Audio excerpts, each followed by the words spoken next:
11. Friends don't lie. Stop it! You're freaking her out! She's freaking me out! The upside down. Do you understand what he's talking about? No. I found the chocolate pudding! Oh God, please tell me it's not the kid. I need you to hide! Mornings are for coffee and contemplation. Holy shit. Welcome back. My name is Kit. I'm Andy. And I'm Steve. And this is Streaming Things, Streaming Stranger Things. It's episode 2 of season 5, The Vanishing of Holly Wheeler. Holly, oh no. No, Holly, baby, Holly, no. I think that's the first time they've ever dropped an ellipses to keep a spoiler, you know, to hide a reveal. Yeah, I can't think of another time they've done it, but pretty clever. It's kind of funny because I think when they originally announced all of the episodes, they were like, oh, episode 2, Vanishing of Holly Wheeler. And then they're like, oh, shit. Really? Yeah, because that was all over the internet for months. And then like maybe a week or two ago, I was just double checking the episode titles because I was making animations for the video of this podcast. And I saw that they had changed it to the ellipses. I'm like, okay. Well, that's good. Right. See, I protected myself by I never looked at the run times or the episode names or anything. The first time I saw it was like a big group last night, and it was an asterisk, and I was like, that's an interesting choice. Mm-hmm. But yeah, cool. I'm glad they did it. It was neat. Yeah. Once again, for people that have never listened to this show before, our style is that we watch one episode at a time. We're well aware that you listening to this, there's a 99% chance that you've seen all 4 episodes of part 1. We will have every one of those episodes out within a couple of days by Saturday. If you're listening to this as we release it, it's Thanksgiving. Happy Thanksgiving. Happy Thanksgiving to those who celebrate. Gabos. But we watch the episodes together and hop right on the mics and talk about what we've just witnessed and theorize incorrectly about the next 2 episodes, things like that. So that's what we're going to do. We do a full scene by scene recap, and then we follow it up with some fun little games and categories, our chocolate puddings, our top 3 favorite moments of the episode, our Easter Eggos. We try to find the pop culture references baked into the text and call them out for you guys. And then our 11 out of 10 performance, our favorite performance of each episode. That's what will be done. Mm-hmm. Hear, hear. Hear, hear. But it all starts with a completely irrelevant seeming MadLib. MadLib. Each episode, one of us takes charge and conducts this train of verbal wonder and asks the other 2 to come up with words that fit into the story. We will reveal the story that is created at the end of the episode. Now, this particular MadLib, typically we have like a Stranger Things MadLib official book, or we completed that, so someone bought us a D&D MadLib book that's so wonderful. But an intrepid listener, one of our biggest supporters over on the Patreon, shout out patreon.com/streamingthings, has actually crafted custom MadLibs. Mm-hmm. We've got another one of those here for you. Are you guys ready? So ready. Who wants to start amongst you? Steve. I volunteer as tribute. Steve, I need an adjective. Over-caffeinated. I'm manifesting what I need in my life right now.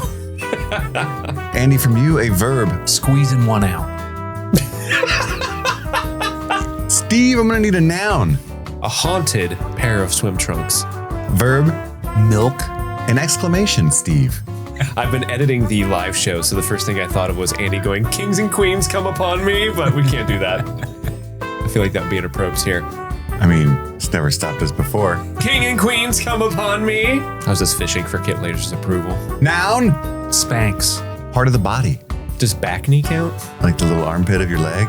No, like when you have acne on your back. Back knee. Ah. Does that count? I mean, yeah. Not going to sound good. Does it structurally work? Oh, yeah. Okay, all right. Adjective. A little silly. Verb. Stuffing. Adjective. Drunk. Adverb. Dangerously? I also like to live dangerously. Noun. Pube. Noun. Extra saucy burrito.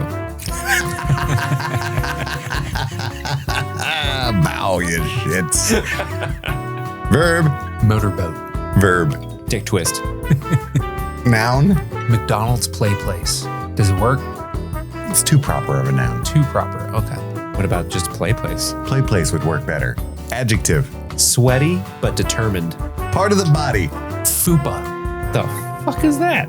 It's inappropriate, but if I need to explain, it's a fat upper pussy area. Oh, okay.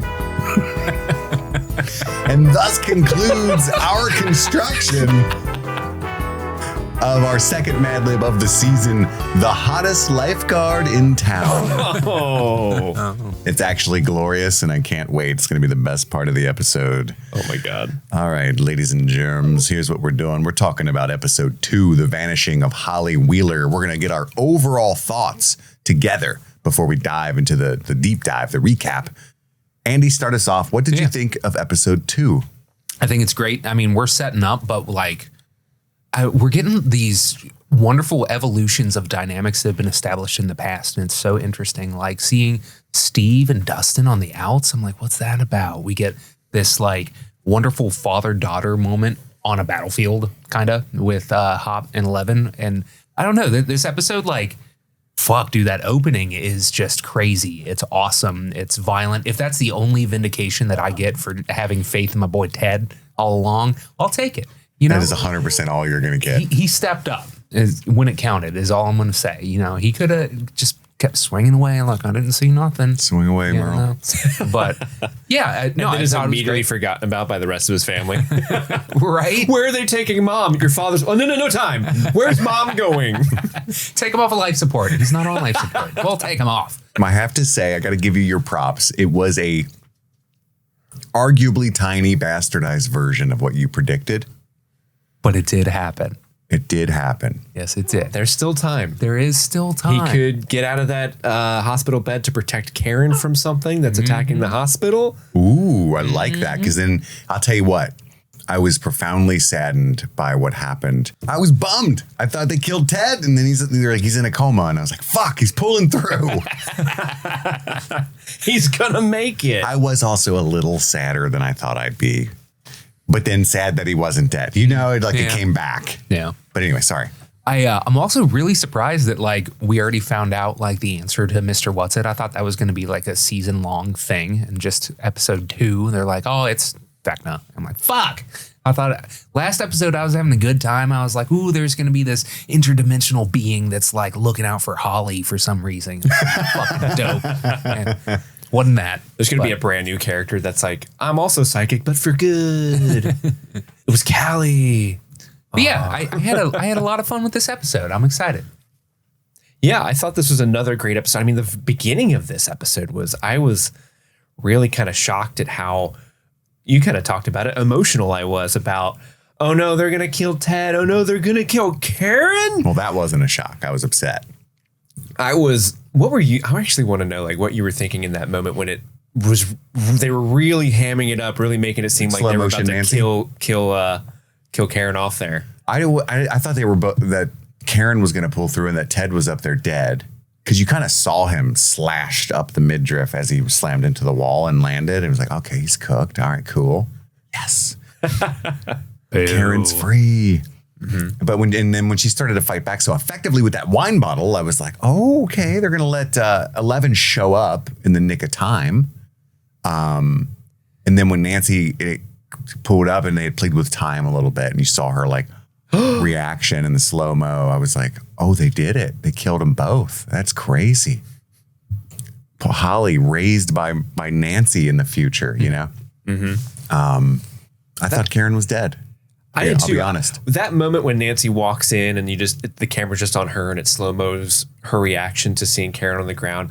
I thought in that moment, oh my God, they killed her. And I was looking at you out of the corner of my eye like, my boy's going to be. I was tearing up. I'm going to need to hug him. I'm going to need to hold him in his time of need. I was tearing up. We've had Cara Buono here on the show, you know, so it's kind of like, you know, a friend of ours in danger in some ways. Friend of the pod. But also, I should have known, because when you're drunk, you get less hurt by things. It's a well-known thing. Yeah. You just fall like Because you're all loosey-goosey. yeah, you fall like a toddler when Demogorgons hit you when you're drunk. So, same as Holly. She's fine. Dude, with that shot where the Demogorgon grabs Holly and just like chucks her into the corner of the wall. I know, at the Like, beginning. Jesus Christ. Mm-hmm. That was crazy. Dude, I love the shot when they run down the stairs and then there's the sudden gate that opens in the door and the Demogorgon comes busting through. That was fucking Yeah, he's dope. like moving in and out of the upside down to get them. That was unique. It was kind of like a Really cool. Nightcrawler thing. Yeah, it was badass. That's basically what Nightcrawler does. Mm-hmm. He kept saying Bamf the whole time. He did, which is weird. Bamf. Bamf. But no, this was an amazing episode. Other than that, I mean, I was excited about this in the previous episode. Just the prospect of getting more Will and Robin teaming up. They're delivering. And they are delivering. I love that team because, I mean, Robin's always amazing. Pair up with anyone, it's going to be a good time. But Will, I think, specifically as a character, really needs to have that team up with Robin because he can, sort of learn from her. They can learn from each other, honestly, but seeing himself in another character is really important for him. And also, she's making him so much more proactive than anyone else in the show. Like that point where Joyce is like, no, Will, we got to keep you locked up in bubble wrap, and he wants to help, but then Robin's like, no, my boy needs to be a protagonist. Get him out there on the front lines. Let's go. I was like cheering for him, like, yeah, Will, go. So I love that. And then, of course, it was distracting. You guys are like, guys, I'm trying to watch this Shut episode. the fuck up. Jesus. It's Will, get over it. And then, of course, that van of Dustin, Steve, and Jonathan, that is like the van of really fun drama. There's so much drama happening in that van, and I'm here for every ounce of it. It's awkward in there. There's tea spilled all over that van. Yeah. That's all I'm saying. You start off with Steve and Jaybird opening up and being like, you're the problem, dude. No, you're the problem. And then you get Dustin in there and Dustin's like, you're the problem. And they're like, no, you are. It was wonderful. I love that. They need some purple palm tree delight in there. Dude, if Argyle was in that van, It would be way more chill. they definitely wouldn't have lost Hopper. Pass the Dutchie on the left-hand side. And then last thing I'll say is it's so nice after 5 seasons to finally get a proper Mike and Nancy caper, brother and sister teaming up for the good. That was great to see. I mean, it's something I never really thought like I want that in my life, but now that we got it, I'm like, What kind of limp is that? yeah, It's a normal limp. the way they're poking at each other, sibling style, like when she's like, "Oh, playing to my ego, that's low." Yeah. You know that'll work, you little shit. So great. Yeah, the Mike stuff in this season is really firing on all cylinders, I have to say, for the first time since season 1, Yeah. I think I like this episode the least out of all of us, but I don't want to be a fuddy-duddy or a negative Nancy. I want to stick with Nancy Wheeler here because it's very, all of my like quote unquote issues are just, it's a 2. It's a 2 episode, we start cooking, we rope you in with the 1 and then we 2 it and then we ramp up. And that's all that's happening here. But I was a little like, Mr. What's-It is Vecna. Okay. That's pretty. All right. Could have said it was Vecna. It was for all the good your surprise did. It was just, you know what I mean? Like, it was one of those, there's no way it's the most. Oh, it is. Okay. Why'd you what's with all the hullabaloo then, There was a little bit of a misdirect with it being like, oh, this is a new feeling and that being connected to Mr. What's. Oh, it's just Vecna again. It is kind of a new feeling in the sense that it is like a graduated version of his now memories and such from season 2. But yeah, so that was kind of like I didn't get the whoa, whoa, whoa at the end that it looked like they were acting like I should have. I was just like, oh, it's Vecna. And as soon as she drew the first line of the H, I was like, oh. And then they made us walk through that whole fucking thing, like watching Steve read. It was like, Jesus Christ, man. I was really hoping they would do a swerve where they're like, H, and like, it's Henry. And Karen's like, no, Harry. It's Harry. He works at the hardware store. From the Hendersons. It's one of Dustin's relatives. Nice reference there, Steve. Thank you. And also, like, I like the van stuff, the drama that you were alluding to. But at the same time, the whole Steve and Dustin don't get along was a season 4 thing, So it's like, it was more playful then. And it was like gearing up. And now it's like pretty openly antagonistic, I suppose. But driven further by his mourning of Eddie. But at the same time, I don't think that that's a new and fun dynamic. I think it's time to wrap that up. Likely, it looks like it's going to wrap up in one of them dying. And I know which one it is. Jonathan. God, I wish. But no. And Steve and Jonathan should just kiss. I think we all agree on that. Yeah, that would speed things along a lot. That would really throw Nancy for a loop. Stuck up asshole. Check this out. We're together. Plot twist. We thought we were competing for your attention. We were competing for one another. We realized.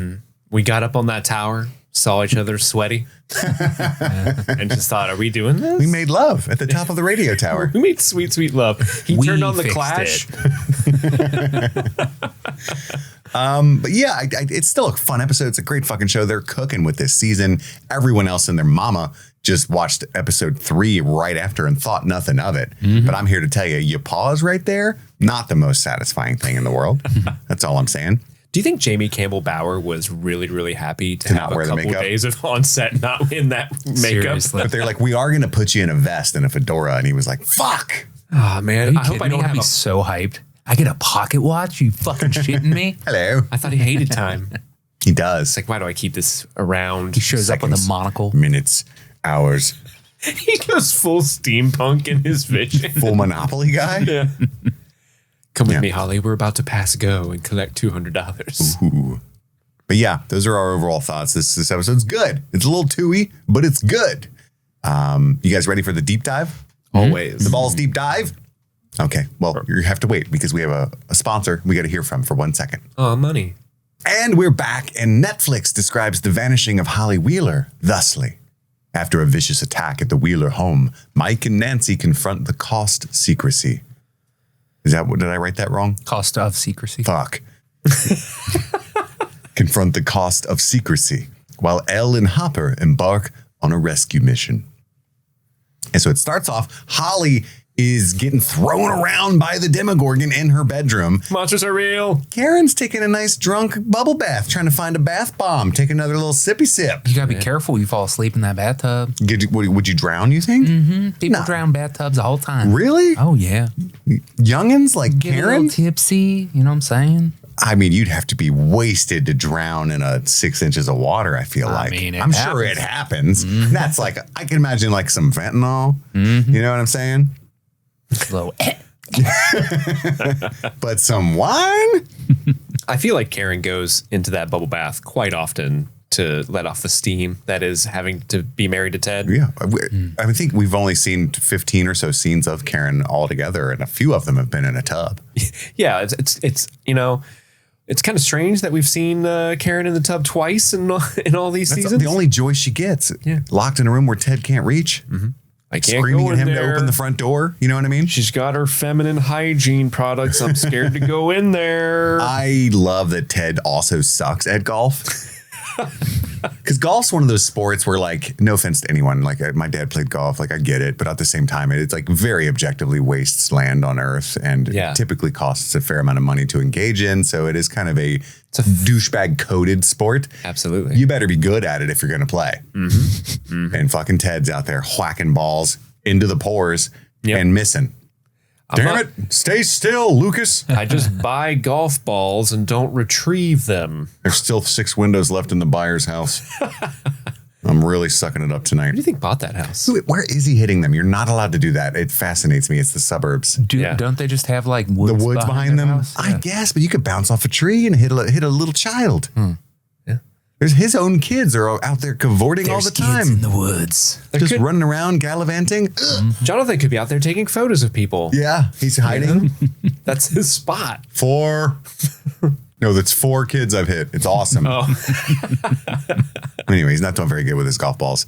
And then, because he's right next to the Lucas's house. You know, that's dangerous hitting those balls out there. Yeah, he could Lucas's hit the dad's going to Sinclairs. beat his ass. Oh, you Or know Erica. Sinclairs hate him. Oh, for sure. For sure. But the Demogorgon takes her shoe. He's trying to steal Holly, but one of her boots slides off. And then she runs to Karen's room. And there's this really surprisingly emotionally impactful scene where she's trying to get help from Karen. And Karen's doing the mom thing that we would all do. Like, honey, there's no monster in there. And Holly's like panicking, like, no, there fucking is. Please believe me. Took my Yeezys. My boot. That line delivery, please just trust me, is so heartbreaking. Yeah. But then Karen finds that her head is bleeding. And she's like, oh shit, this is a serious, what's going on here? It's as if someone launched you across a room into a bookshelf. Who would do that? And Ted notices that the lights are flickering. What the heck? I love all of the he won't curse things that happen in the next sequence, starting with to Betsy. What the heck? We cut to Nancy and Mike, who are in two different squads rolling up to the Wheelers. He's in full fatigues with Lucas riding their bikes, and then Nancy's got 11 in the car with her. They're both racing to the Wheelers' house. The Demogorgon busts into the bathroom. The girls are gone. They're hiding in the tub. And then the Demogorgon's like, "This is a pretty nice. This is a really nice master bathroom." I know they got one of those bathrooms where there's a stand-up shower separate from the tub. Shower. Oh, but there is carpet in the bathroom. That's a big faux pas. I don't like that. I'm gonna be taking that out once we move in. Yeah, he's really just doing a walkthrough. Oh, a clawfoot cub? Hell yeah! I don't like these kind of doors. Demo day starts now. Demo, get it? Oh, You didn't even do it on no! Ted shows up with the golf club. I did break a group rule. I had to call it in advance. You guys were probably already on the page just being quiet. But I was like, if Andy's dream is going to happen, it is now. Then, of course, it cuts to him holding the golf club. Hello? I was like, oh, man, it's going to happen. And I was so nervous. Like, oh, he's going to be heroic. Fuck. What if he had just gone to the lazy boy? Well, and went to sleep. Karen, there's something wrong with the lights. Can you fix that? Heavens to Betsy when he sees the detritus. And then Karen, it's a mess in here. What are you doing? And then he busts out the classic, holy smokes. And Ted tells the Demogorgon to stay back. Stay back. I don't want to have to do this to you, son. Did you eat all my bacon? I really wish Ted would have like pulled out his wallet and like, here, just take it.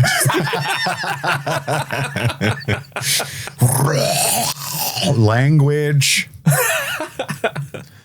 But he does hit him. You get a few good whops in with that golf club. He's a hero. And then and he gets slammed across the room, sliced up.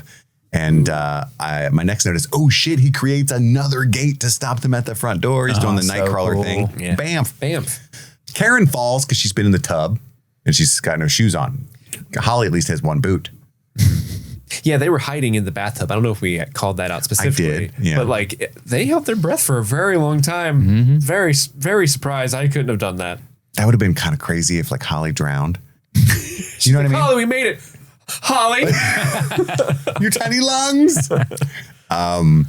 Yeah, you ever try to hold your breath in a panic? Because like if you're competing with your buddy in a pool, you can do a minute or something easily.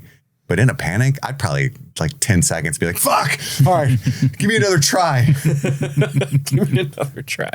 But Karen stands up to the Demogorgon and it's wine bottle time. It's wine o'clock somewhere, baby. And she breaks the wine bottle bar style. She's like, I'm drunk. This is how I fight, motherfucker. And she gets him good. Stab, stab, stab. Yeah, that Demogorgon did not see it coming. He was so shocked, I think, by the first couple that he let her get a few more in. Like, oh my God. Am I into this? Also, you're kind of hot. Mrs. Wheeler. This is White Billy. Okay. I get it now. Hive mind. I'm sorry. Yeah. And then we don't see what happens yet. Nancy and Elle bust in. For some reason, they park in the fucking driveway, throw it in pee. You know what I mean? Like, what's going on here, guys? Oh, shit, I'm not in the lines. Yeah, I would have. Yeah, so we can leave earlier. I would have driven through that fucking front door. You know what I mean? Like, what is going on? Park on the lawn like you're in a hurry. What's going on right now?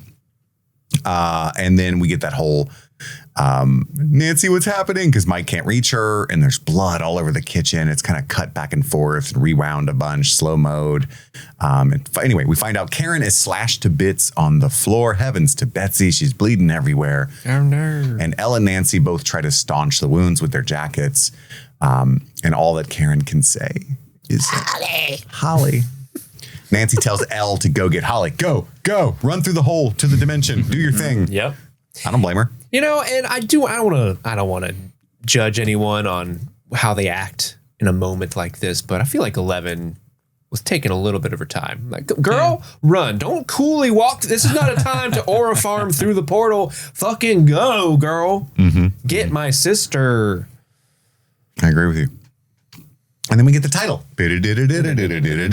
You all know how it goes. Karen is being rushed to the hospital. So is Ted. And Lucas, Nancy, and Mike are with them. And Nancy is frantically, desperately trying to clean the blood off her hands. She's panicking. She comes out and tells the boys, this is our fault. We could have acted yesterday, last week, last fall. We could have at least told them the truth. Do you think there's any merit in her guilt that if they had somehow tried to tell Karen at least about all of the interdimensional beasts and everything, that this would somehow have been more avoided. I don't know if it would have prevented anything, but be less surprising at least. Yeah, they would make, maybe she'd have a better. She wouldn't be like maybe bath bombing with a bottle of wine. For sure. And like if your youngest comes up screaming that there's a monster, you might believe her. Or has imaginary, which that's where I think they're all to blame. She's had an imaginary friend throughout all of the magical things that they've dealt with, and none of them were like, maybe we should look into this. Yeah. Nah, it's fine.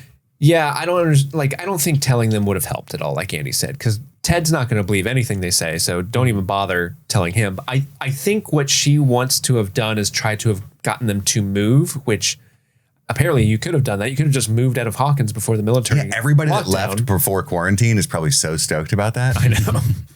Get them by town. That place is cursed. Yeah.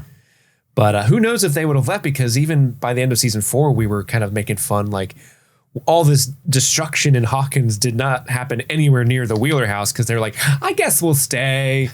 So I could just see Ted and Karen like, this is our home. We're still paying the mortgage. We got like a couple years worth of payments left. We got a 17% interest rate. We can't give that up. Yeah, right? Back then it was probably 2. Oh, interest rates were crazy high back then, but houses were cheap. Really? Mm-hmm. So the opposite of same interest rates as now, but also houses were cheap. Yeah. But Mike's like, no, he's going after Holly. Like, it doesn't make she's never had anything to do with any of this. It doesn't make any sense. It makes perfect goddamn sense, Nancy says. Vecna told me this would happen. I did. I told you. And then Lucas is over there like, I'm not so sure this is about punishment, right? Like, how do we know that it was Vecna? Why would he, if he was going to punish her, why would he just leave her mangled toddler body on the ground, instead of taking her into the upside down? That doesn't make any right. So there's things we don't know about what's going on here, right? And he's right to point that out. It's a good point. And Holly's not like being forced to relive any kind of trauma like all the other Vecna people. When Chrissy was getting attacked, it was her mom, like, you fat pig and stuff. And it was Fred, like, you let that kid die and all. Yeah, this isn't like a gate execution. Yeah, for her, the it's levitate just like and decimate thing. But it's I got definitely an old friend. It feels like he's trying to recreate the same thing that whatever he was trying to do with Will in the first season. Like maybe whatever he was supposed to do there didn't quite work, so he's trying it again. Or he's making it seem that way to lure them into a trap. A false sense of, we know what he's doing. He's doing what he did with Will in the first season. I don't know. But it kind of, Lucas's thing here was what kind of made me think like, they're doing something different with the Mr. What's-It character. That can't be Vecna. Oh, it is. Exactly. Yeah. That's what made it a bummer, right? But he points out what Erica pointed out off air right before we started playing the show, that this is almost exactly the same time that Will disappeared. November 3rd is 3 days before November 6th, which was the vanishing of Will Byers, 4 years earlier. And, and then they try to get positive. Hey, we got Will back. We're going to get Holly back. It was 3 years earlier, right? 4. It was 83. 87 to 83. Oh, well, someone said 3 years at some point. It was 3 days. Oh, okay. Maybe I just misheard I'm him. getting your threes mixed up, dog. I don't know days, hours, weeks, other forms of Vecna? time. Steve doesn't know them. The choppers are flying. Everyone's stay inside. They're shouting over the what's it called, megaphones and stuff. Don't come out. Don't do it. Don't do it. We know this is a yearly occurrence. There's a bunch of cops and military police at the Wheeler house. It's dangerous. But this one is different. It's dangerous out here. There's golf balls flying through the air. We need you to stay inside till we find the source. The troops are at Wheeler's house. There's one neighbor that's like, finally, someone did something about the golf ball situation. They find the boot as evidence. Sullivan's getting the walkthrough of the crime scene. And he, the Ramirez is like, the daughter claims to have arrived alone. You think it could be her, sir? That's not Ramirez. That's Sullivan's lackey. I don't know that dude's name. But Hopkins. Hopkins? I just made it up. Oh, okay. Sold you, though. I believed you. Yeah. You're dumb. Such a trusting person. But he's looking at that front door gate and he's like, you think it could be her, sir? Oh, yeah. Oh, yeah. Ella's in the void yelling for Holly. So she first checked her like mental power, like see if she could just like geolocate her psychically. That's what that is. That was interesting that she was in the void and then immediately cuts to her in the upside down. So can she access the void now as she's on the move? At will. She's been training, my dude. Yeah. Without static? That's a big development. If so, also like if she's walking around, is she walking like blinded in the upside down, maybe bumping into trees. She could have tripped. Is that what you're saying? Yeah, Yeah. for I think sure. they might have just yada yada a little bit to say she checked there and she also can't find her, which is important because this is the same situation that she has with Max. Like missing and I can't touch base. Max's mind is behind the goo wall. Exactly right. She's going to be in that house with Holly. The goo wall. I like that, Andy. But she hears Holly's screaming, and I'm like, I took notes here. I'm like, don't walk, because she's like, Holly. I'm like, don't walk slowly. Do the 12 minutes thing. You're being timed. And what the? Jeez. And she accidentally psychically throws Hopper. Hopper, I'm sorry. How are you here? What if she killed him right there? Blasts his head like a pumpkin. Yeah. The Demogorgon is bleeding. And he's trying, it's kind of like I piggybacked here from a pizza dough freezer joke moment, because he's like, what's going on? Karen with her wine. Karen heard it with her wine. He took Holly. Holly Wheeler? What? Like, it's very bizarre to Hopper. Joyce. So last episode, Hopper. Catch up, dude. Joyce and Robin are looking at the power breaker, but it went full kablooey. And this is new, though. Like, typically when the lights blink, it doesn't like blow all the transformers and stuff. And so Robin points out, so this is a fun new development. I love her sarcasm. Joyce sends Robin to go get the extra fuses because she wants to have an alone moment with Will. He's over there, got ice on his head. She wants to talk to him about the visions. This is where she grills him about the season 2 now memories. Is this the same? And he's like, no, this is different. It's like I was the Demogorgon. You ever watch Game of Thrones, Mom? When Jon wargs into Ghost? Or that's in the books. That's in the book. Bran wargs in the summer. There were some Game of Thrones watchers that were like, huh? It is the same thing. I must have somehow tapped back into the hive mind, right? I don't think I was ever truly severed, Mom. I've been permanently changed, like Bilbo Baggins. He's closer now than ever before. Robin comes back in. She's been listening. She wants to help. Maybe you're like a receiver. You got a big antenna on your head. A magical human version. That's how we find Holly, with your antenna. Yeah, because he's saying that the mind flayer particles that have been around the world are acting as radio waves for Will to connect to the hive mind. I didn't think it was the mind flayer particles, though you're probably right. I took it as the Didn't they the dandruff. explicitly say the mind flayer particles? I mean, you're going to claim yes. I don't know why we're doing this whole thing again, but obviously I didn't hear that, or I wouldn't be saying what I'm saying. Because those particles that we've seen to the mind flayer are what like animate the Demogorgon. They are. You're talking about the dust, not the dandruff, right? I thought they were talking about the dandruff. And you think they're talking about the dust. Yeah, the mind flayer. What do you think? Do you have anything to say? Or are you just going to clarify what we're saying? I'm just having a good time. You know, There are 3 people here. You could help more often. I would guess that he was talking about the dust, but I'm not sure. The mind flayer particles? Yeah. The dust is too similar of a word to dandruff. It'll confuse me. Yeah. That's the only reason Don't why. just hop in to help by just renaming things.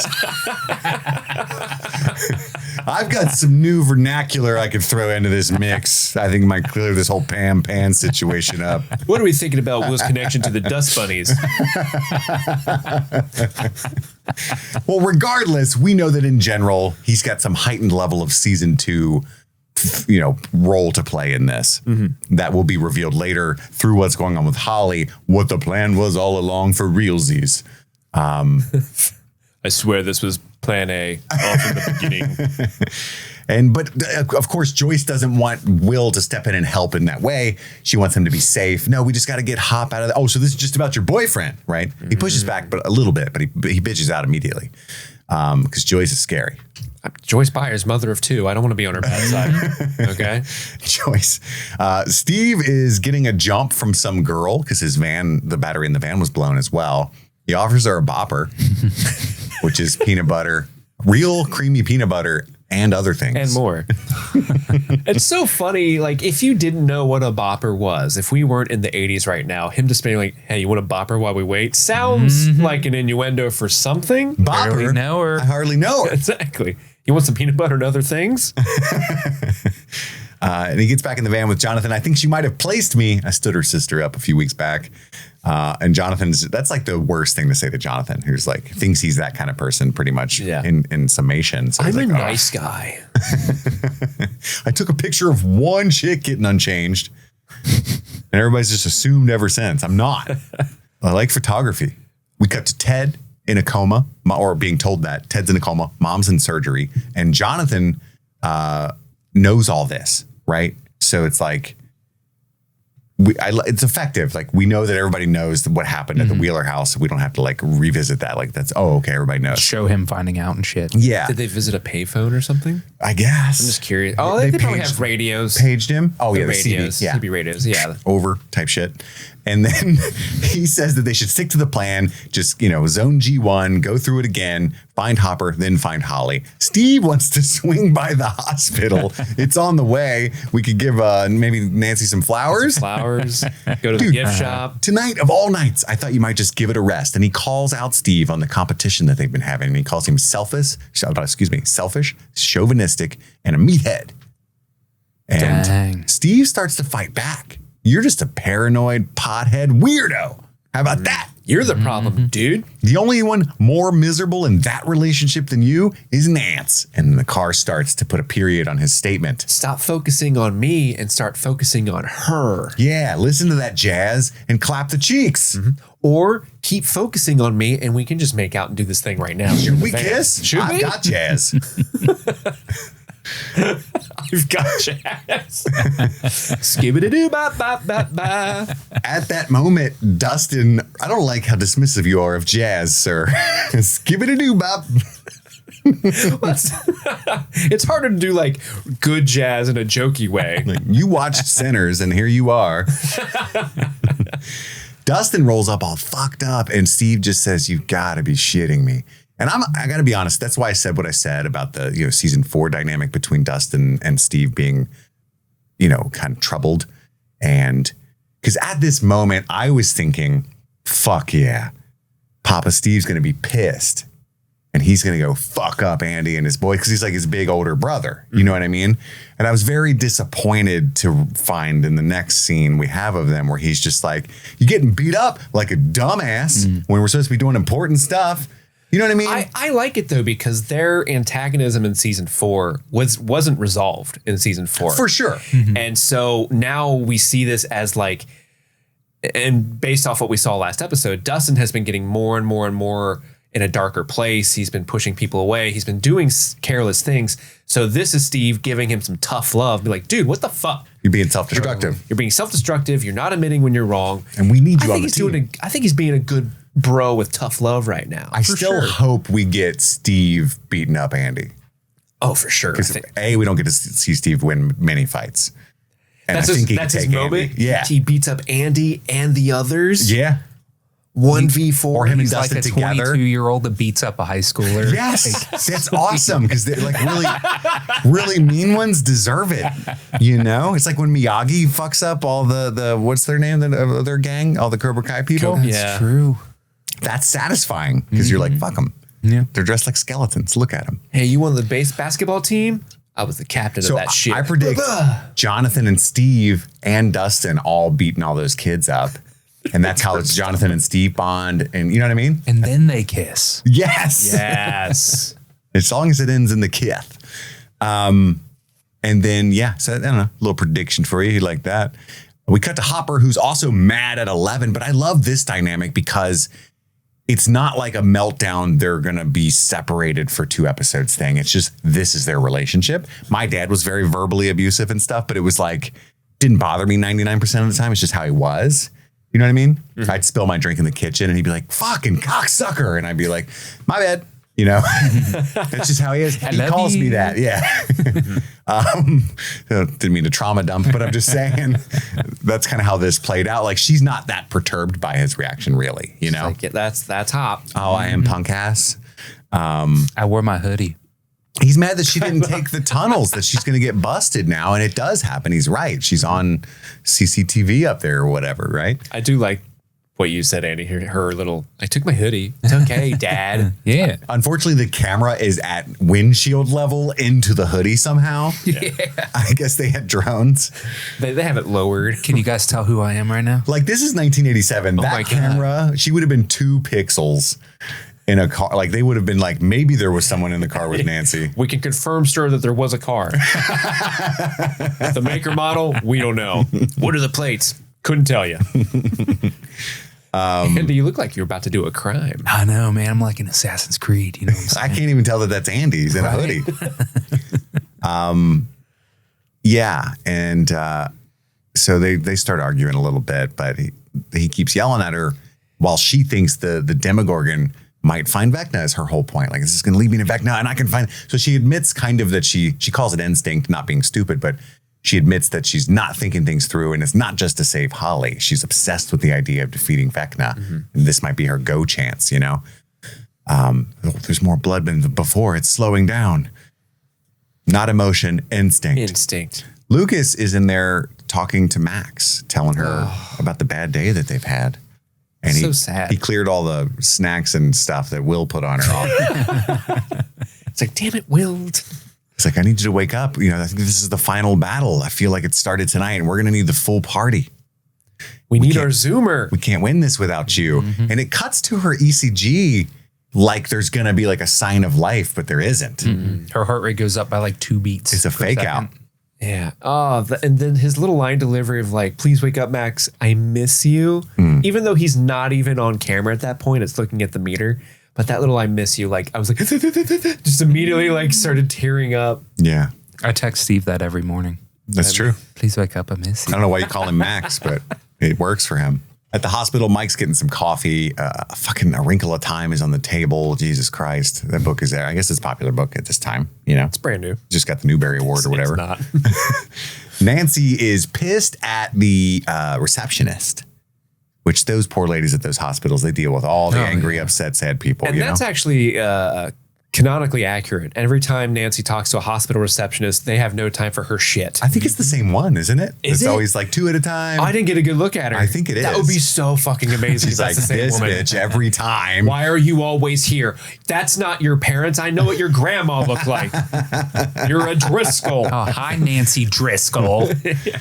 And Mike was thinking about the coincidences that Lucas pointed out. And he's like, you know what? Maybe Lucas was right. There is no such thing as coincidences. What about this Mr. What's-It guy? What if What's-It is real?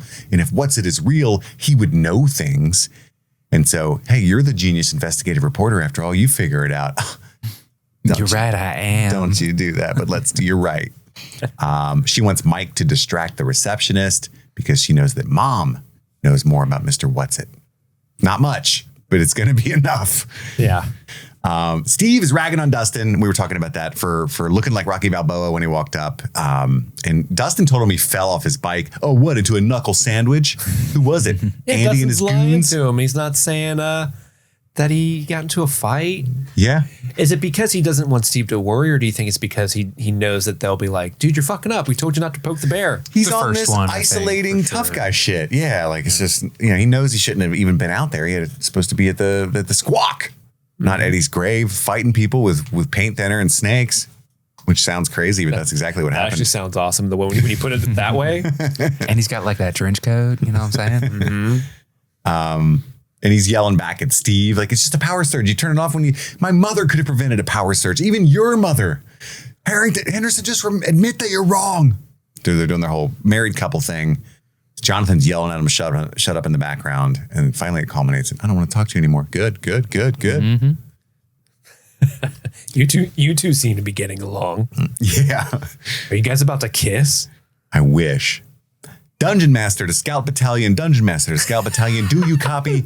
Over. I love when they have Joyce Byers do this shit when she says stuff that the boys are into, but she's so good With at no sounding context. like the no context mom doing her best to fit in with her children. Have you seen Winona Ryder in Dungeon interviews? Master to Scout Battalion. It's so good. That is 100% the case that she doesn't know what those mean.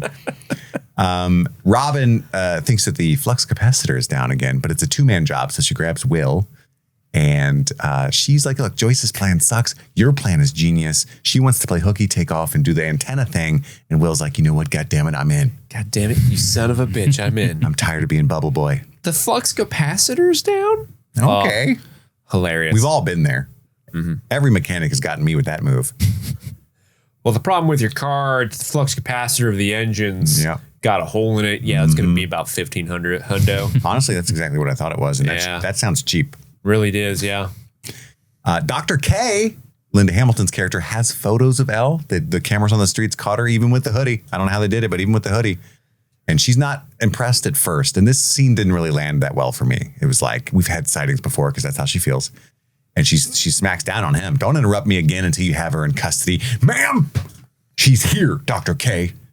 Wait, here? And it's like, what is this supposed to be? In the upside down. Well, fuck, okay.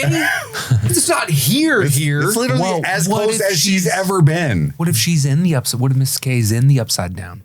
Dr. K. Sorry. She is in the upside down. Appropriate title. She is? Yeah. Yeah, because when they panned out of her little lab. Oh, you're right. Okay, so when she's saying she's here, she means like she's down here. In the upside down upside with down, them. yeah. That's fucking dope. Did you read? I couldn't tell if they were doing just more like she's over this shit. Like, dude, tell me something when you got her. Or was it do we have another kind of like Dr. Owens type doctor that's like, yeah, go after that kid. Leave me alone. I'm doing something different over here that I don't want you to necessarily know I'm doing. Like maybe that it's a doctor that has ulterior motives. You think she's going to be nice to 11? Maybe not necessarily nice, but she's working on her own thing separate from would be cool. everyone else, like a Brenner maybe. That would be cool because like T2, she was tough, but on the right side of things, you She's know. like, get out of here. I'm trying to find Skynet. I hope that that's what it is. But it's interesting because last episode, we had another like misunderstanding of each other because when we got to this scene with Dr. K, you were distracted because I knew her name. But I said, it's looking real upside downy out there. Is that like because it's closer to the gate? And you were like, yeah, it's the library. And turns out it's in the upside down, which is what I was trying to ask. Built a lab in the upside down. That's cool. Oh, I thought we directly said that last episode. Like, it's in the upside down. I don't know. We were sleepy. We were all hopped up on whatever I'm way beverages. sleepier now than I was last night, first of all. But also, it's interesting that they have to wear full hazmat suits to burn the tentacles outside the gate. But everyone in the upside down is like, who's got a cigarette? Just, you know what I mean? Like they just said, fuck it. Well, I think they're already in there. They don't need to worry about burning the gates down. Yeah, but whatever infection they're worried about. Oh, I think doesn't exist. I think they stopped caring about the infection of the upside down eons Season ago. 1. Yeah. We're fine. We did a test, 2 weeks. Yeah. Doesn't seem like anything's wrong. We're in the base and they have those giant fans. They've got some AC. This facility is lined with asbestos to protect us from anything the upside down might do. We knew what we signed up for. Lots of lung cancer later on in life. Asbestosis. Hopper needs 11 to slow down because, again, he's been shot. She doesn't know that yet. And then she's patching up his wound. She learned how to patch his stubborn punk ass up from Max from season 3. And he tells this backstory that's really inappropriate given how much in a hurry they are. And it kind of bothered me at first. I was like, now we're going to do one of those things now? But it did get me, honestly. By the end of this conversation, I was really choked up and involved. But his dad made him enlist in the army. I used to trust my guts and instincts too. I did a lot of shit you might call brave. I'm not going to lie. If you saw what I did, you'd probably think that's super badass. Mm-hmm. A lot of people did. In season 4, he made it sound like he got conscripted. Conscripted. Well, he might have he's got like, I got a letter from the mail saying that Uncle Sam needed me and stuff. And now this time he's saying, Dad marched me down to the recruiting office and yeah. They're dealing with that foreshadow continuity. Yeah. Yeah. I did. Some listeners are like, why haven't you guys watched that play yet? It's nowhere near us, so we physically can't. Why haven't we flown to New York and watched that play? Yeah. But I don't know. But someone did send us like a bootleg of it. And I watched a good portion of it. I didn't have time to watch the whole thing. So I'm like skipping parts and like watching. Yeah, it's almost 3 hours long. Yeah. But you do see a lot of Hopper and his dad arguing and stuff. Mm-hmm. And like, yeah, I'm gonna march you down to the office. But the way to get me to cry every time is to bring up Sarah. And that's what he does here. Sarah was brave. And I'm immediately like, oh, you bastard. Holly will be fine. Let's talk about it. And 11's like, that's why you don't want me in here? You think Vecna will win and I will die? Did you not understand that initially? Are you the dumbest motherfucker ever that the guy who loves you, who you know who lost a daughter, is worried he might lose? Are you serious right now? No, he's just a stubborn punk ass. That's why. I've been around long enough to know that you can't count on anything in this life. I don't want to lose you. I won't. All right, let's go. You're right. Oh, yeah, there is a ticking clock on this situation. We probably could have caught Holly by now. Did you say clock? I hate those.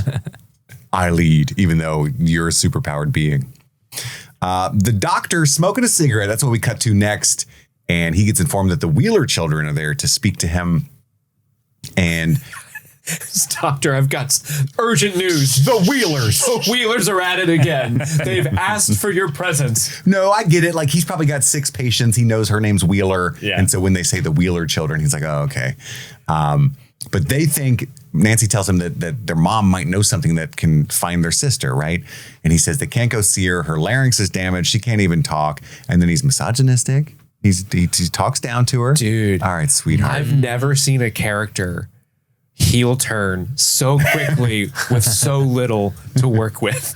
This was pretty fucking genius. They introduced him smoking, which it's the 80s. I thought at first I thought it was just an 80s doctor smoking joke. Yeah, Totally. Yeah. So like, yeah, over my head. But then the moment he goes like, all right, sweetheart, I'm like, oh, that fucker. He's cooked.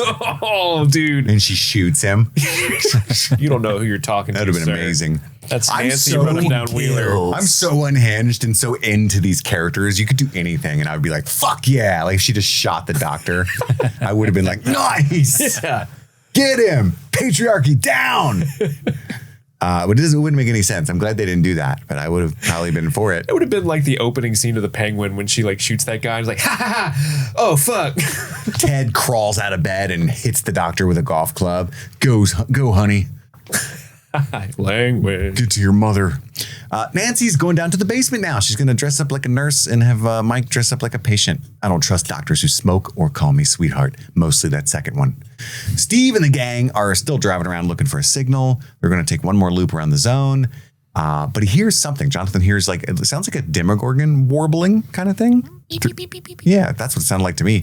This is Double Radio, your number one stop shop for entertainment in the Upside Down. We only play the Clash. You Joyce, guessed it, it's the Clash again. Joyce can hear the warbling too, like on her end at the squawk. And she asks them, wait, guys, is your receiver in any way connected to the flux capacitor? Oh, it's so funny. Robin said it was broken and her and Will went to fix it. I was going to see if it's interfering with you as well. I love the shot of Steve and Dustin like leaning over Steve's their driving. seats to look back like, what the fuck? It's gold. It's fucking gold. Hello. And then Joyce's cute little hello. Hello. Hello. Will and Robin are out riding bikes because Robin can't drive and it's so funny. Oh, I forgot Robin can't drive. Oh, good continuity. And she's like, look, are you sure you want to do this? You want to go back? And he's like, I'm more scared of my mom at this point, to be honest. And that was a really good line delivery. Yeah. And we get to what I did not realize last episode where they were all picnic holding table. hands is the Chrissy table Yeah. where you buy drugs. I wish somebody was there buying drugs at one of those spots, like during one scene. Hey, Baby you Holly. guys- Yeah, that's where she was this whole time. That's how she quit drinking. And it was also the spot of Will's vision. And I hate that I didn't realize until at this moment watching, even though Steve apparently told me last night that was Will seeing through Holly's eyes, right?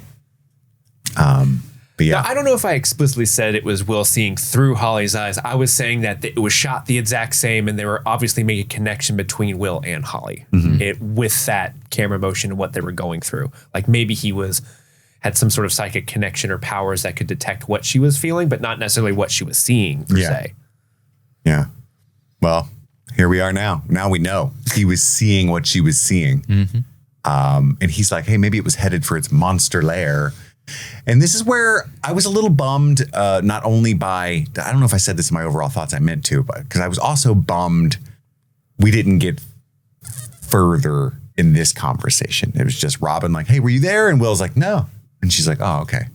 If you were, though, hush, Might be hush. better Yeah. if nobody knew. Yeah. People wouldn't understand our friendship. Weird. Could have sworn I saw you there, you know? I heard someone say, Rockin' Robin, it's me, Will from work. That wasn't you? And then she finds that mandala. She doesn't know how to pronounce it. It's what the White Walkers create in Game of Thrones. It is. It is. This started from the There's Children of the Forest. Two GOT things in this. But that's from Mrs. Harris's class. And we cut back to Hop. Who's like, that's not a Demogorgon. Stay close to me. Jesus Christ. It's a giant wall of goo. It's like a big fucking wall of hemorrhoids. And they see Holly's Someone's shoe been busy. at the goo. It's herpes simplex. I'm telling you, upside down style. It's Holly's Yeezy. So the wall blocks Elle's powers. Which makes sense that's because what we're realizing. in season 3, her powers were blocked by a gooey, fleshy mess of nonsense. So maybe a giant wall of gooey, fleshy nonsense. Wait, what Which time in season 3? When the meat flare injects her with a little piece of itself, and it's inside of her leg for that brief period of time, and that took away her powers for some time. So now they've got a wall of that shit or something like it. So true. The goo. Mike is dressed as a patient. Nancy is a nurse. We get the whole like limp scene where he does a shitty limp. They get to Karen's room and Mom, can you hear us? And she does wake. Don't try to talk because your larynx is slashed in half. Could you maybe write though? And she nods. She first writes Holly and I started to cry a little bit. It's so good. Oh, she's missing and her heart rate starts going up. We're going to get her back, but we have somebody that you know that could help. And she's like, okay, who? Which is really frustrating to have to ask, right? Ted? Definitely not. Ask your father. She writes Ted and then says LOL, JK. And then high five. Got any wine? No one asks how Ted is doing, by the way. No, the doctors are like, they're really concerned about the mom. I don't even know if they realize the dad's here. It's about Mr. What's-It. And you can see Karen like, oh, God. Will and Robin get to the merry-go-round. And, as Karen's kind of telling Nancy and Mike that the teacher saw that nobody was there, that she was talking to.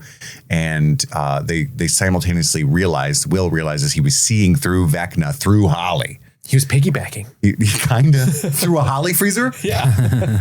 It was a guy. He's a man, tall vest, pocket watch, right? Really good looking.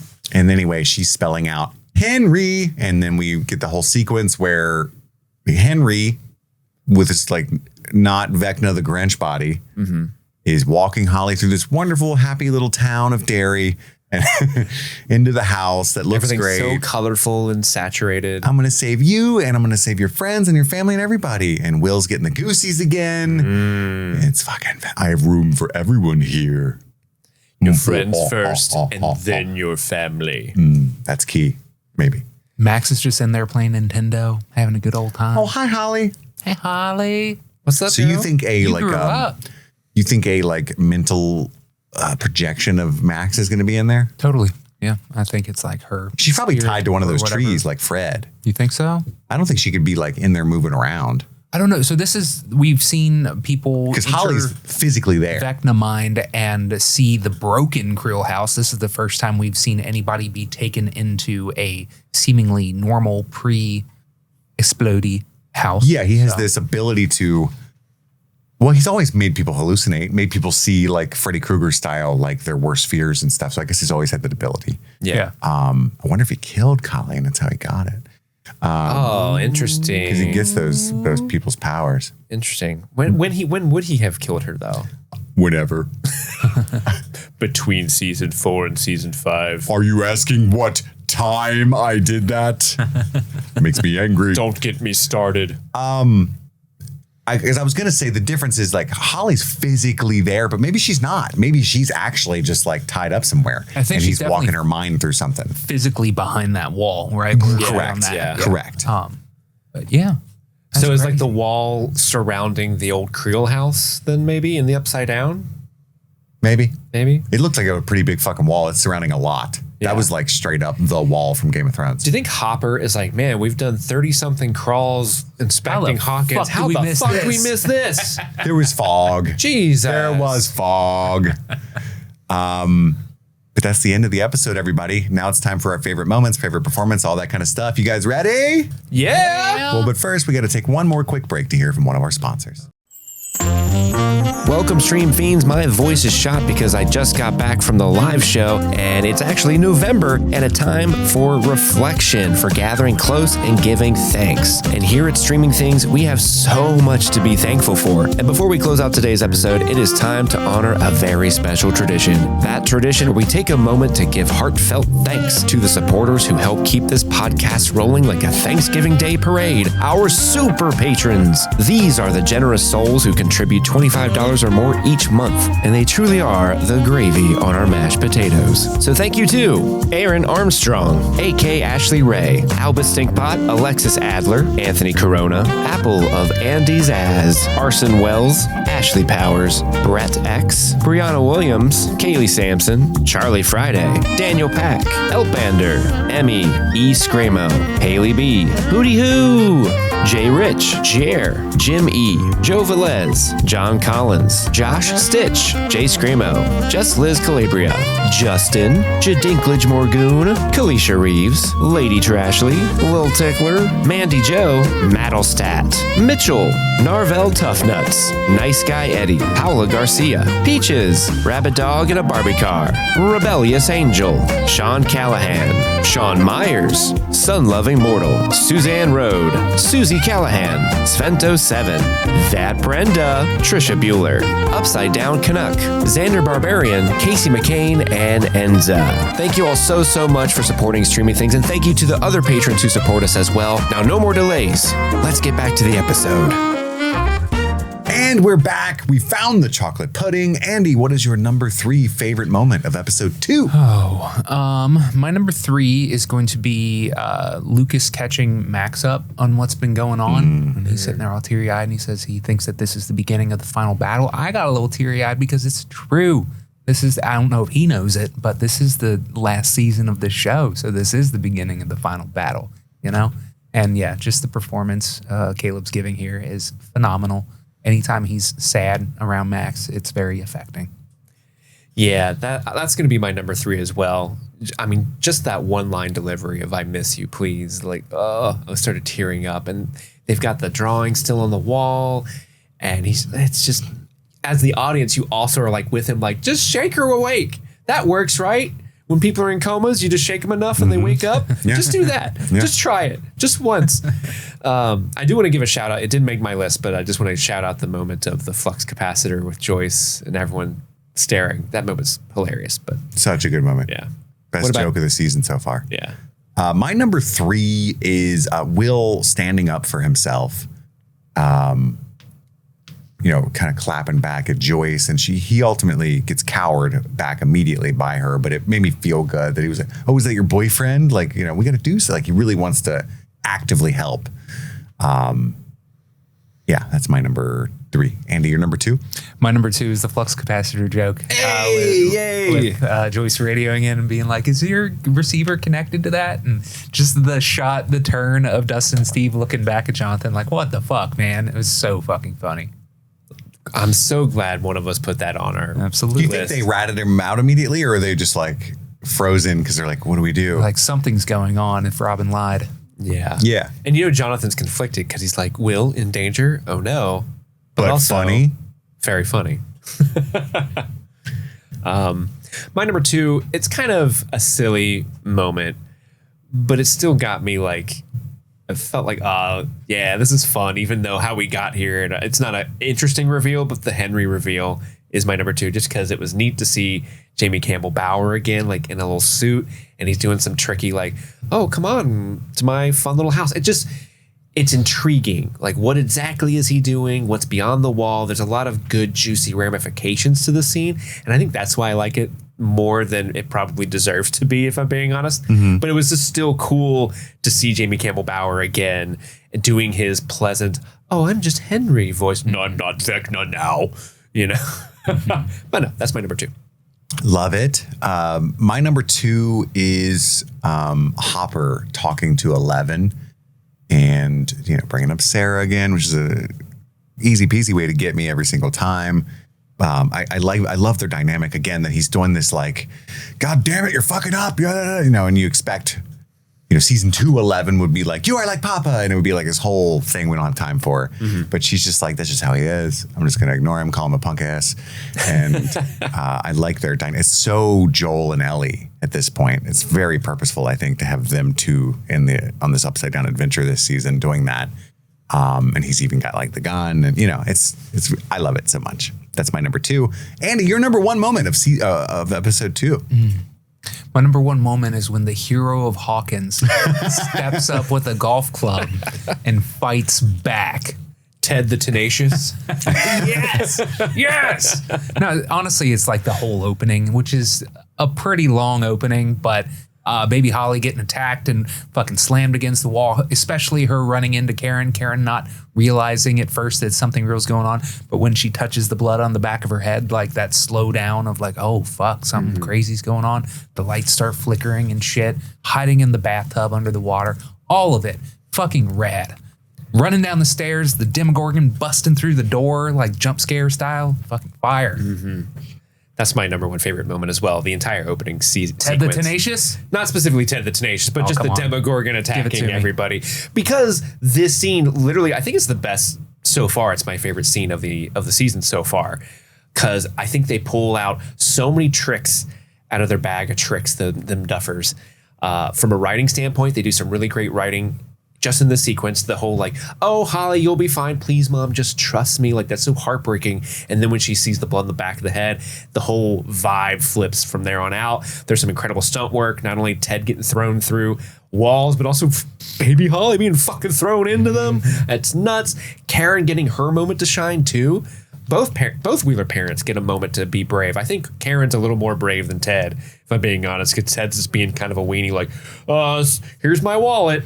You stay back, sir. I don't want to have to use this club. You bite your tongue, Steve. Whereas Karen was putting herself between her and Holly. And the cops are on their way. I don't have a weapon. I'll make one. Gets the bottle. Like, and then it ends with the like slow-mo Nancy shot. Like, that's very effective filmmaking. And then the Demogorgon portaling everywhere. It's just everything you kind of love about TV and filmmaking and writing. Life. These characters that we love. All distilled into a big scene, and it's great. I think it's awesome. It's my number 1 favorite moment. I'm with you, buddy. That's also my number 1 favorite moment. We all everybody.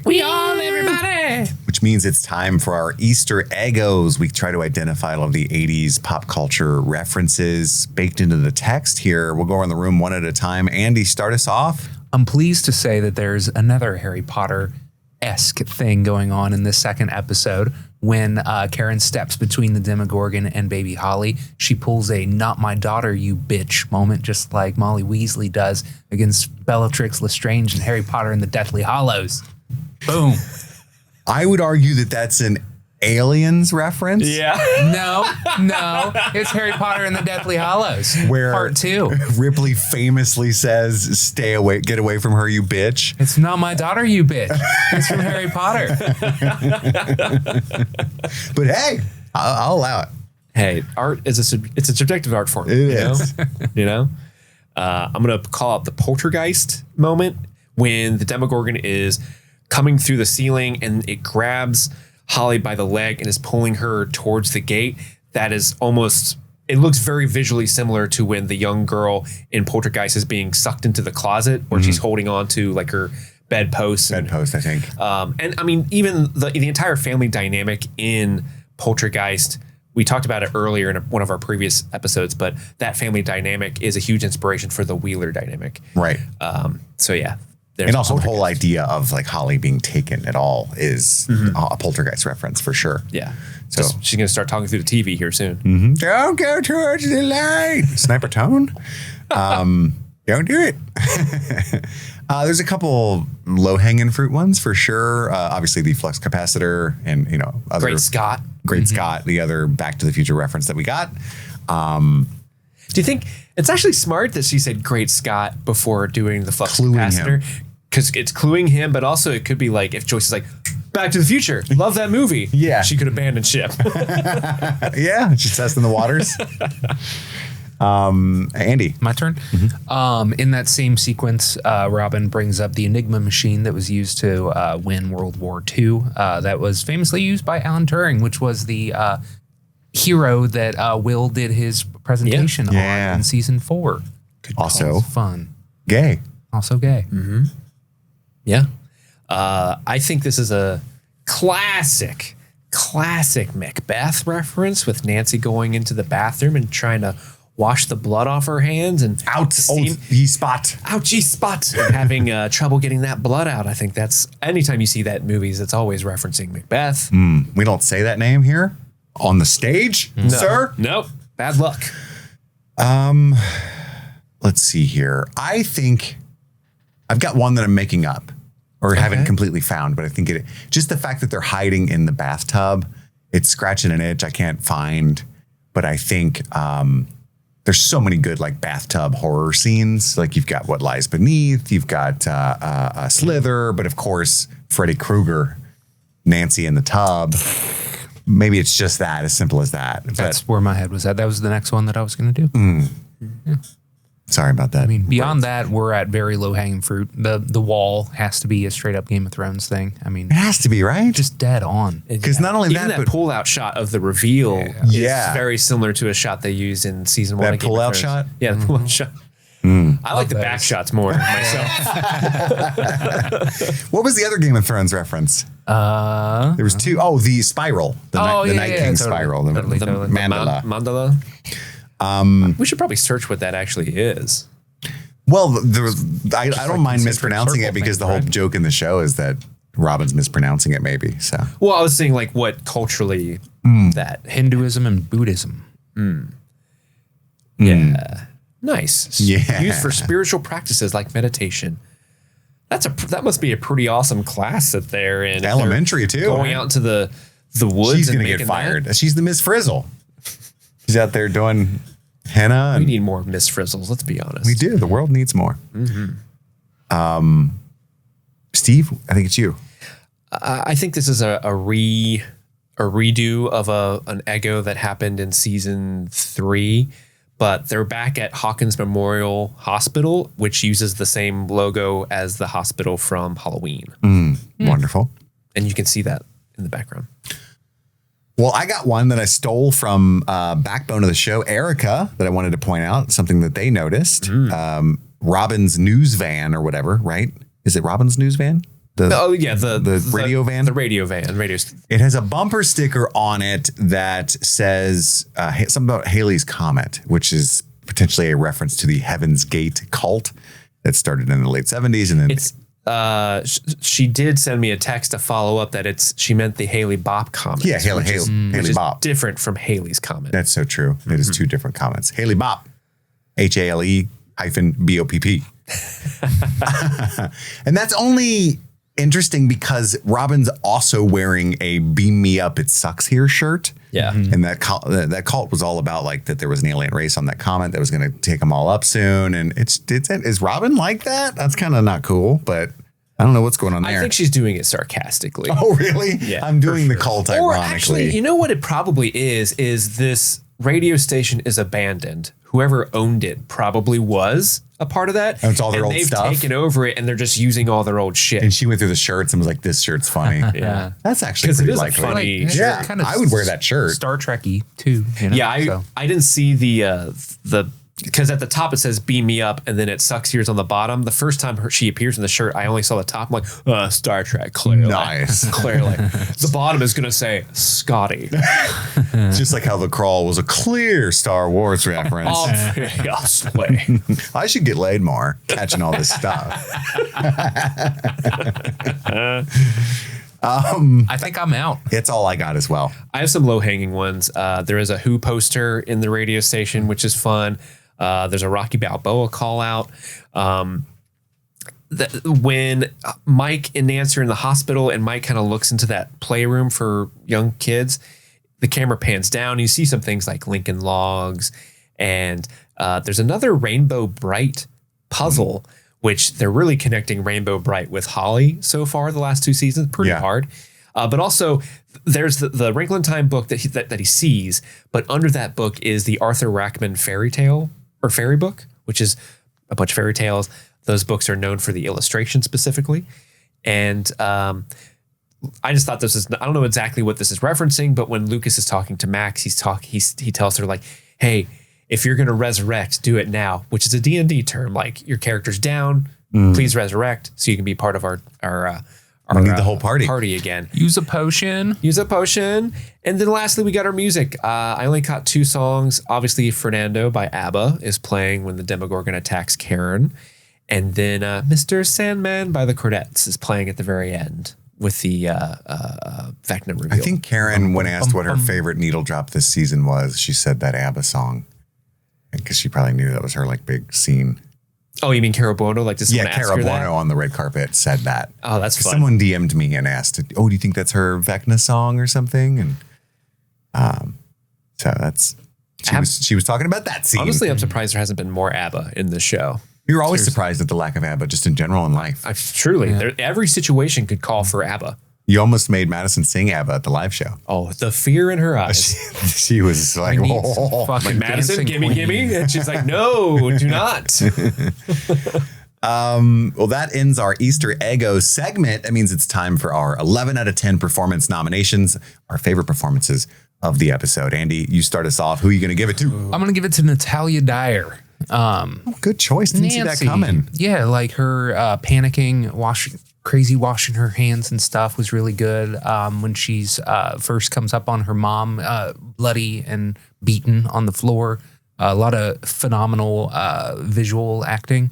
And also, like, I loved her little bits with Mike. Like, it was fun and humorous. She's like, you need to go sweet talk the orderly lady because you're cute and you can go up there and do a sad puppy dog face and stuff. She did good work.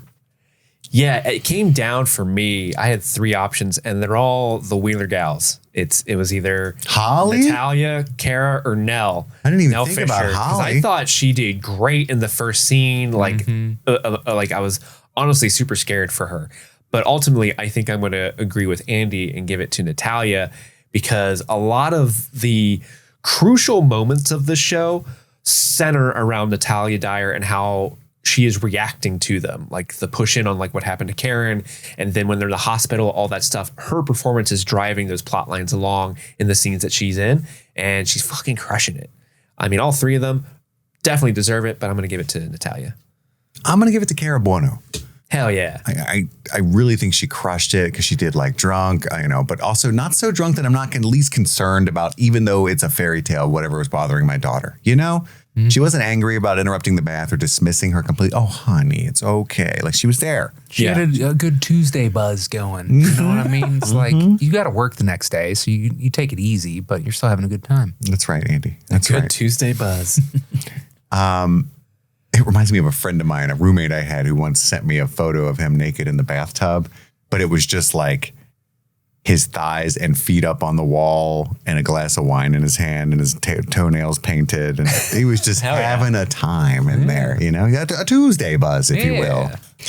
Cara, I don't know if I'll have another chance to give an award to Cara Buono. I think they might be down and out. They could be another crescendo of the family getting attacked again in the hospital. Ted saves the day or something. Absolutely. It's coming. But I have a feeling this is they're done, So Cara Buono is my choice.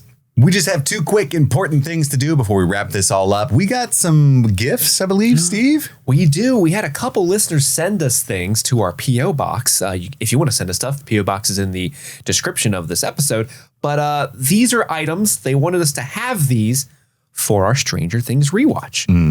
It's just a box of spoilers. It's an evil gift. Oh, no. So, Kit, I'm going to give you this big bag to open up first. Oh, Santa's got a big sack this year. Oh, Murray Bellman. It's a full sack.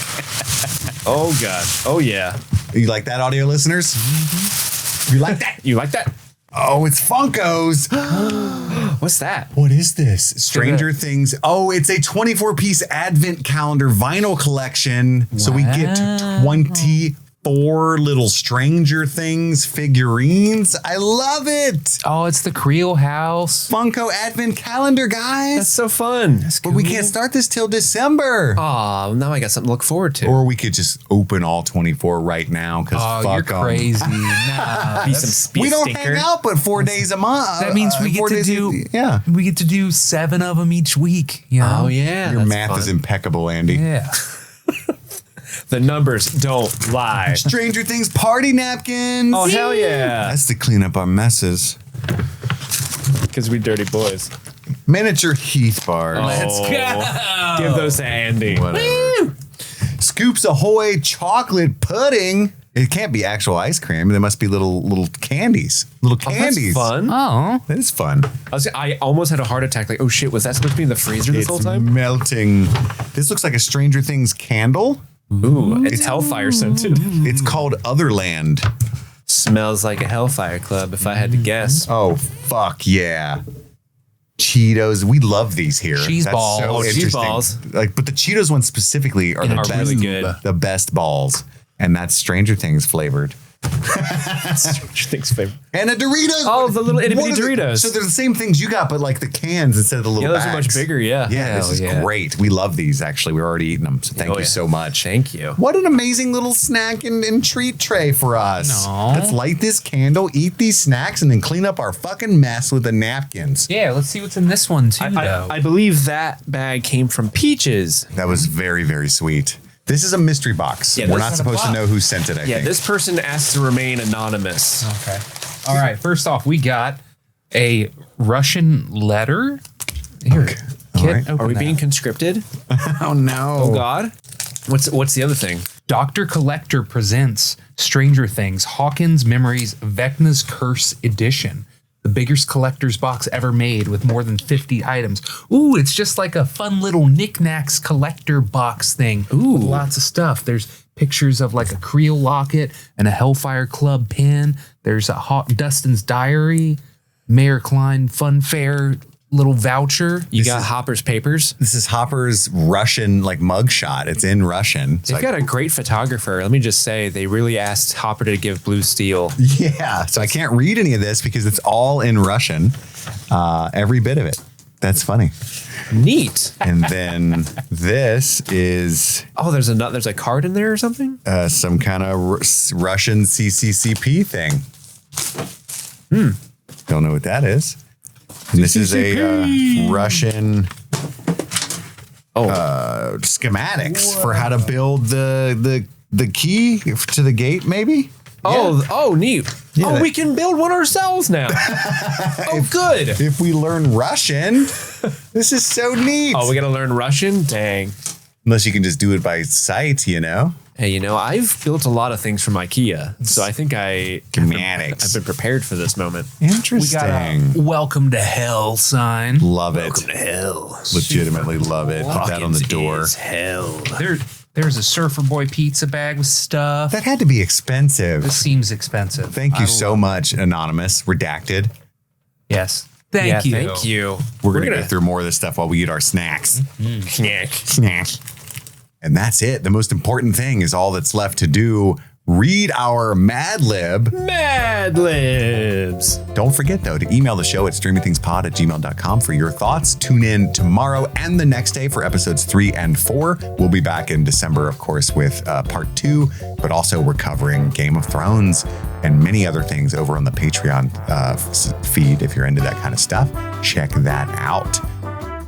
But are you guys ready for this? So ready. It's called The Hottest Lifeguard in Town.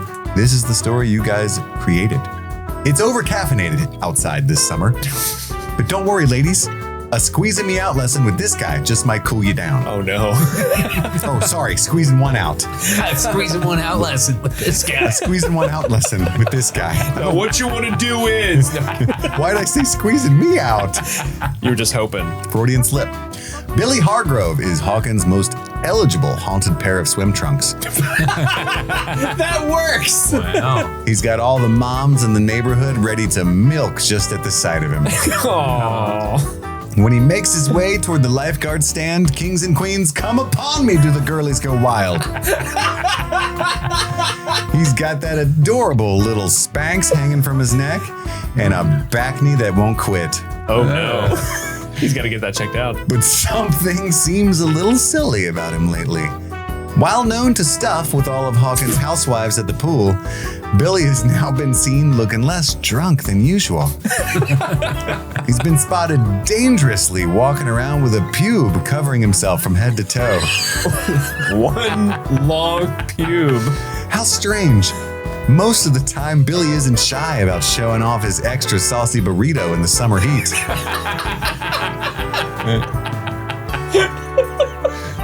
He was once seen motorboating with Mrs. Wheeler while on duty, and now he won't even dick twist at her. It's almost as though he's had his play place snatched by some sweaty but determined and supernatural outside force. Could it be? Could the fupa flare be at it again? Oh, jeez. And thus concludes Oh my God. the hottest lifeguard in town. Thank you, Lavender Haze, for making those. That was amazing. Thank you so much. That's all the time we have right now. Tune in tomorrow for episode 3's breakdown. We love you all for listening. Rate and review the show on Apple Podcasts if you never have before. That helps a lot. That's all the time we have right now. We've got to go return some videotapes to Keith. My name is Kit. I'm Annie. And I'm Steve. And this is Streaming Things, streaming Stranger Things. Happy streaming. Later, peepees.